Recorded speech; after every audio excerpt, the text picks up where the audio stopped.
ಎಲ್ಲರಿಗೂ ನಮಸ್ಕಾರ. Welcome back to my channel. ಓಂ ಶ್ರೀ ಗುರು ರಾಘವೇಂದ್ರಾಯ ನಮಃ. ಎಲ್ರಿಗೂ ಏನು ರಾಯರು ನೆನೀತಾ ಇರಬೇಕು, ರಾಯರು ನಮ್ಮನ್ನ ನೆನೆಸ್ಕೋತಾರ, ಇಲ್ಲ ರಾಯರು ನಾವು ಯಾವ ರೀತಿ ಸ್ಮರಣೆನ ಮಾಡಬೇಕು, ಹೇಗೆ ನೆನೆಯೋದು, ಯಾವ ಸಮಯದಲ್ಲಿ ನೆನಿಬೋದು, ಇಲ್ಲ ಪ್ರತಿದಿನವೂ ನೆನಿಬೋದಾ, ಪ್ರತಿ ಗಂಟೆನೂ ಕೂಡ ರಾಯರು ನೆನೆಸ್ಕೋಬೋದಾ ಅನ್ನೋ ಪ್ರಶ್ನೆ ಎಲ್ರಿಗೂ ಕಾಡುತ್ತೆ. ಹೌದು, ಪ್ರತಿ ಕ್ಷಣನೂ ಕೂಡ ನೀವು ರಾಯರು ಧ್ಯಾನದಲ್ಲಿ ಇರ್ಬೋದು, ರಾಯರನ್ನ ಸ್ಮರಣೆನ ಮಾಡಬೇಕು. ಆದರೆ ಅದಕ್ಕೂ ಸ್ವಲ್ಪ ಕ್ರಮಗಳನ್ನ ನೀವು ಅನುಸರಿಸಬೇಕು. ಯಾವ ಸಮಯದಲ್ಲಿ ನೆನೆದ್ರೆ ನಿಮಗೆ ತುಂಬ ಪ್ರತಿಫಲಗಳು ಜಾಸ್ತಿ ಬೇಗ ಆಗುತ್ತೆ, ರಾಯರು ಅನುಗ್ರಹ ಬೇಗ ಸಿಗುತ್ತೆ ಅನ್ನೋದಾದರೆ ಹೇಗೆ ನೆನಿಬೇಕು, ಯಾವ ಸಮಯದಲ್ಲಿ ನೆನಿಬೇಕು ಅನ್ನೋದು ಕೂಡ ತುಂಬಾ ಇಂಪಾರ್ಟೆಂಟ್ ಆಗುತ್ತೆ. ಅದು ನೀವು ತಿಳ್ಕೊಬೇಕಾಗಿದ್ರೆ ಈ ವಿಡಿಯೋನ ಕೊನೆ ತನಕ ನೋಡಿ, ನಿಮಗೆ ಅದಕ್ಕೆ ಉತ್ತರ ಸಿಗುತ್ತೆ. ಮೊದಲನೇದಾಗಿ ರಾಯರು ನಾಮನ ಯಾವಾಗ ಸ್ಮರಣೆನ ಮಾಡಬೇಕು, ಯಾವಾಗ ನೆನಿಬೇಕು ಅಂದರೆ ಬ್ರಾಹ್ಮಿ ಮುಹೂರ್ತದಲ್ಲಿ. ನಿಮಗೆ ಸಮಯ ಆಗುತ್ತೆ, ನಿಮ್ಗೆ ಸಾಧ್ಯ ಆಗುತ್ತೆ ಅನ್ನೋದಾದರೆ ನೀವು ಬ್ರಾಹ್ಮಿ ಮುಹೂರ್ತದಲ್ಲಿ ಎದ್ದು ನೀವು ಯಾವುದೇ ರೀತಿ ಮೈಲಿಗೆ ಇಲ್ದೇ ಅಥವಾ ಏನೇ ರೀತಿ ಮನೇಲಿ ನಾನ್ ವೆಜ್ ಎಲ್ಲ ಏನೂ ಮಾಡದಿರೋ ದಿನಗಳಲ್ಲಿ ನೀವು ಸ್ನಾನ ಮಾಡದೇ ಇದ್ರೂ ಕೈಕಾಲು ಮುಖ ತೊಳ್ಕೊಂಡು ರಾಯರು ಮುಂದೆ ಕುತ್ಕೊಂಡು ಅಥವಾ ಎಲ್ಲರೂ ಒಂದು ಪ್ರಶಾಂತವಾಗಿರೋಂಥ ಜಾಗದಲ್ಲಿ ಕುತ್ಕೊಂಡು ನೀವು ಬ್ರಾಹ್ಮಿ ಮುಹೂರ್ತದಲ್ಲಿ ರಾಯರನ್ನ ನೆನೆಸ್ಕೋಬೋದು. ರಾಯರನ್ನ ನೆನೀತಾ ನಿಮ್ಮ ಕಷ್ಟಗಳನ್ನ ಹೇಳ್ಕೊತ ಒಂದು 10 ನಿಮಿಷ ಧ್ಯಾನನ ಮಾಡಿ, ರಾಯರು ಮಂತ್ರನ ಹೇಳ್ತಾ ಇರಿ.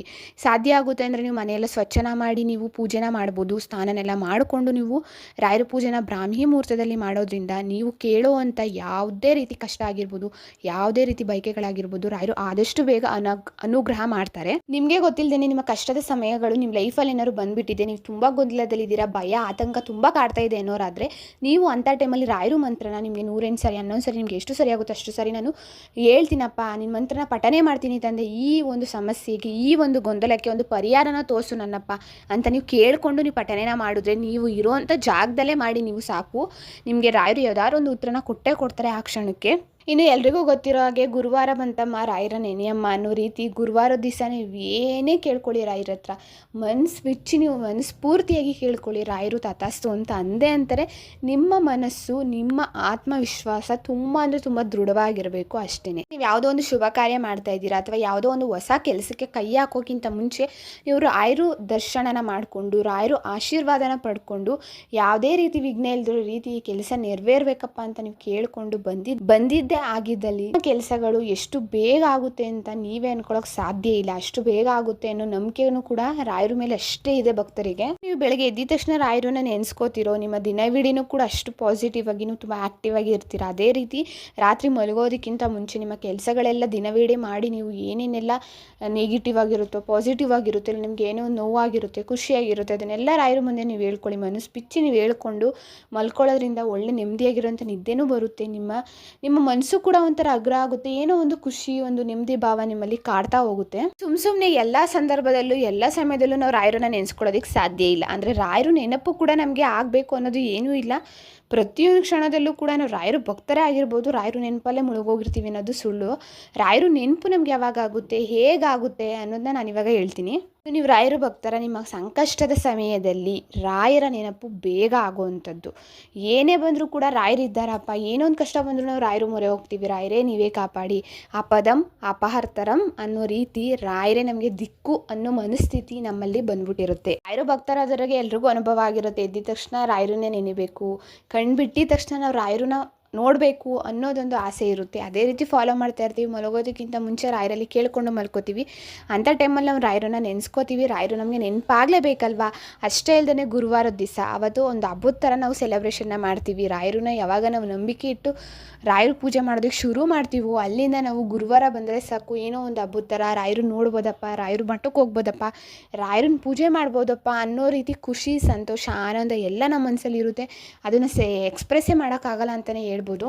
ಗೊತ್ತಿಲ್ಲ, ಮನಸ್ಸಲ್ಲಿ ಒಂದು ಗೊಂದಲ ಆತಂಕ ಭಯ ಸೃಷ್ಟಿಯಾದಾಗ ನಮಗೆ ನೆಮ್ಮದಿ ಸಿಗಬೇಕಂದ್ರೆ ನಾವು ರಾಯರು ನಾಮಸ್ಮರಣೆ ಹೇಳ್ಕೊಂಡ್ರೆ ಅಥವಾ ರಾಯರನ್ನ ನೆನೀತಾ ಇದ್ರೆ ಏನೋ ಒಂಥರ ನೆಮ್ಮದಿ ಇರುತ್ತೆ, ಭಯ ಎಲ್ಲ ನಮ್ಮಿಂದ ದೂರ ಆಗುತ್ತೆ ಅನ್ನೋ ರೀತಿ ನಮಗೆ ಫೀಲ್ ಆಗುತ್ತೆ ಅಲ್ವಾ. ಇನ್ನು ಒಂಟಿಯಾಗಿದ್ದಾಗ ನಮಗೆ ಗೊತ್ತಿಲ್ಲದಿರೋ ರೀತಿ ನಮ್ಗೆ ಏನೋ ಒಂಥರ ಒಂಟಿತನ ಕಾಡ್ತಾ ಇದೆ, ಯಾರೂ ನಮ್ಮ ಜೊತೆಲಿಲ್ಲ ಅನ್ನೋ ಟೈಮಲ್ಲಿ ರಾಯರು ನಮಗೆ ತುಂಬಾ ನೆನಪಾಗ್ತದೆ. ಯಾವುದೋ ಒಂದು ಘಟನೆ ನಮ್ಮ ಲೈಫಲ್ಲಿ ನಡೆದ್ಬಿಟ್ಟಿರುತ್ತೆ, ಅದು ತುಂಬ ಅಂದರೆ ತುಂಬ ನೆಗೆಟಿವ್ ಆಗಿ ನಮ್ಮ ಮೇಲೆ ಪರಿಣಾಮ ಬೀರಿದಾಗ, ಆ ಘಟನೆಗಳೇನಾದ್ರು ನೆನಪಾದಾಗ, ಆ ಘಟನೆಗಳಿಗೆ ಸಂಬಂಧಿಸಿದಂತೆ ನಾವೇನಾದ್ರು ಒಂದು ನೆನಪನ್ನ ನೋಡಿದಾಗ ನಮಗೆ ಆತಂಕ ಭಯ ಆಗುತ್ತಲ್ವ. ಅಂಥ ಸಂದರ್ಭದಲ್ಲಿ ರಾಯರನ್ನ ಹೆಚ್ಚು ನಾವು ನೆನೀತೀವಂತೆ.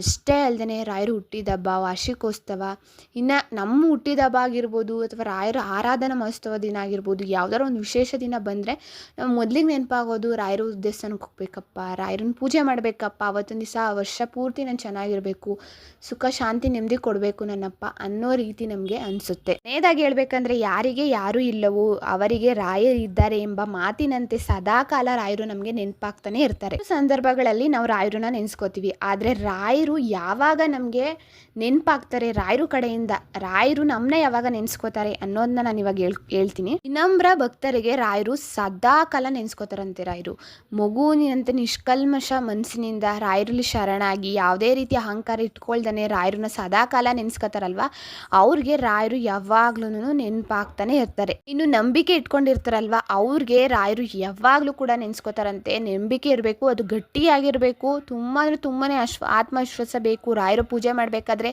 ರಾಯರು ನೆನಿಬೇಕಾದ್ರೆ, ರಾಯರನ್ನ ನಮ್ಮ ಜೀವನದಲ್ಲಿ ಬಂದ ಮೇಲೆ ರಾಯರನ್ನ ನಾವು ಗಟ್ಟಿಯಾಗಿ ಹಿಡ್ಕೋಬೇಕಾದ್ರೆ, ಅಷ್ಟು ನೀವು ಗಟ್ಟಿಯಾಗಿ ನೀವು ಎಷ್ಟೇ ಕಷ್ಟ ಸಂದರ್ಭ ಬಂದರೂ ಕೂಡ ರಾಯರನ್ನ ಬಿಡೋಕ್ಕೆ ಹೋಗಬಾರ್ದು. ನಮ್ಮ ಭಕ್ತರನ್ನ ನೆನೆಸ್ಕೊಂಡಾಗ ಅವ್ರ ಕನಸಿನ ಮೂಲಕ ಬಂದು ಅವ್ರಿಗೆ ಏನಾದ್ರು ಒಂದು ಸೂಚನೆನ ಕೊಡ್ತಾರೆ. ಅಷ್ಟೇ ಅಲ್ಲದೆ ಯಾರೋ ಅಪರಿಚಿತರ ಮೂಲಕ ಸಹಾಯನ ಕೊಡಿಸ್ತಾರೆ. ನಮ್ಮ ಜೀವನಕ್ಕೆ ಬೇಕಾಗಿರೋವಂಥ ವಿಚಾರಗಳಿಗೆ ಅವರೊಂದು ದಾರಿನ ತೋರಿಸ್ತಾ ಹೋಗ್ತಾರೆ. ಅದೇ ಸಂದರ್ಭದಲ್ಲಿ ಆಗಿರ್ಬೋದು, ಎಲ್ಲೇ ಕೆಲಸ ಮಾಡ್ತಿದ್ರೆ ಆಗಿರ್ಬೋದು, ನೀವು ರಾಯರನ್ನ ನೆನೆಸ್ಕೋತಾ ಇದ್ದೀರಾ, ರಾಯರು ಕಡೆ ನಿಮ್ಮ ಮನಸ್ಸು ಸೆಳೀತಾ ಇದೆ, ಅಥವಾ ರಾಯರು ಮಂತ್ರ ಹೇಳ್ಕೋಬೇಕು, ರಾಯರು ಸ್ತೋತ್ರ ಹೇಳ್ಕೋಬೇಕು ಅಂತ ಅನಿಸ್ತಿದೆ ಅಂದರೆ ಅಲ್ಲಿಗೆ ಅರ್ಥ ಮಾಡ್ಕೊಬಿಡಿ ರಾಯರು ನಿಮ್ಮನ್ನ ನೆನೆಸ್ಕೋತಾ ಇದ್ದಾರೆ.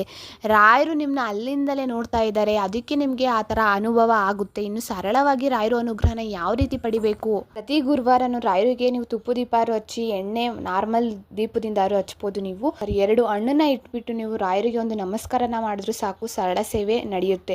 ಪ್ರತಿ ಗುರುವಾರ ಇದನ್ನು ಮಾಡ್ಕೊಬನ್ನಿ, ಅಥವಾ 2 ಗುರುವಾರ ಸಂಕಲ್ಪನ ಮಾಡಿಕೊಂಡು ಈ ಥರ ಸಿಂಪಲ್ ಆಗಿರುವಂಥ ಪೂಜೆನ ಮಾಡ್ಬೋದು. ಅಷ್ಟೇ ಅಲ್ಲದೆ ರಾಯರು ಮಂತ್ರನ, ರಾಯರು ಸ್ತೋತ್ರನ ನೀವು ಹೇಳ್ಕೊತಾ ಇರಬೇಕು. ಇದಕ್ಕೆ ಯಾವ ದಿನ ಯಾವ ಗಳಿಗೆ ಅನ್ನೋದು ಏನೂ ಇಲ್ಲ, ಪ್ರತಿ ಕ್ಷಣ ನೀವು ಪ್ರತಿದಿನನೂ ನೆನೆಬೋದು. ಇಷ್ಟು ಎಲ್ಲ ರೀತಿಯ ನೀವು ಕೆಲಸಗಳನ್ನ ಮಾಡ್ತಾ ಹೋದರೆ ರಾಯರು ಅನುಗ್ರಹ ಆದಷ್ಟು ಬೇಗ ನಿಮ್ಮ ಮೇಲೆ ಮತ್ತು ನಿಮ್ಮ ಕುಟುಂಬದ ಮೇಲೂ ಆಗುತ್ತೆ ಅಂತ ಹೇಳ್ತಾ ನಾನು ಈ ವಿಡಿಯೋನ ಕಂಪ್ಲೀಟ್ ಮಾಡ್ತಾ ಇದ್ದೀನಿ. ಇನ್ನು ಯಾರೆಲ್ಲ ನನ್ನ ಚಾನಲ್ ಸಬ್ಸ್ಕ್ರೈಬ್ ಮಾಡ್ಕೊಂಡಿಲ್ಲ, ಮಾಡಿಕೊಂಡು ಬೆಲ್ ಐಕಾನ್ನ ಪ್ರೆಸ್ ಮಾಡ್ಕೊಳ್ಳಿ. Thank you for watching.